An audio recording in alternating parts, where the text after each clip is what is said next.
అందరికి కూడా నమస్కారాలు. రేపు స్టేడియంలో 1వ తారీఖు నాడు తెలంగాణ ఉత్సవాలు జరుపుకుంటున్నాం. దాదాపు రాజకీయాలకు అతీతంగానే తెలంగాణ ప్రజలు, తెలంగాణ యువకులు, మహిళలు కూడా హాజరు కావాలి. మన వాస్తవాలు ఒప్పుకోవాలి. తెలంగాణ వచ్చిన తర్వాతనే తెలంగాణకు ఒక గుర్తింపు వచ్చింది, హైదరాబాద్ గుర్తింపు వచ్చింది. మన జిల్లాలు కూడా బాగుపడ్డాయి కేసీఆర్ గారి నాయకత్వంలో కూడా. సరే, మన రాజకీయాలు ఇక్కడ విమర్శించడం అనేది కాదు, కానీ తెలంగాణ వచ్చిన తర్వాతనే తెలంగాణకు గుర్తింపు వచ్చింది.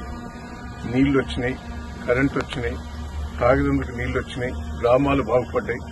తెలంగాణ వచ్చిన తర్వాతనే ఎన్నో సాధించుకున్నాం.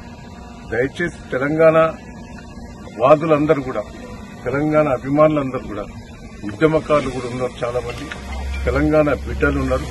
దయచేసి అందరూ కూడా 1వ తారీఖు నాడు మరి ఆ స్టేడియంలో హాజరు కావాల్సిందిగా ప్రతి ఒక్కరికి నేను విజ్ఞప్తి చేస్తున్నా. రాజకీయాలు పక్కకు పెట్టండి. తెలంగాణ కోసం పోరాటం చేసిన వాళ్ళందరూ కూడా రేపు వస్తున్నారు. అందరూ కూడా రావాల్సిందిగా నేను పేరు పేరున అందరికీ కూడా విజ్ఞప్తి చేస్తున్నాను. జై తెలంగాణ, జై కేసీఆర్, జై కేసీఆర్. ఈ రోజు కూడా మాకు డ్యూటీ వాస్తవంగా ఏదో సండే లేదు, సాటర్డే లేదు. మీరు ఆఫీస్ డ్యూటీ కూడా వదిలిపెట్టుకుని మాకు స్వాగతం చెప్పినందుకు పేరు పేరున మీ అందరికీ కృతజ్ఞతలు, ధన్యవాదాలు.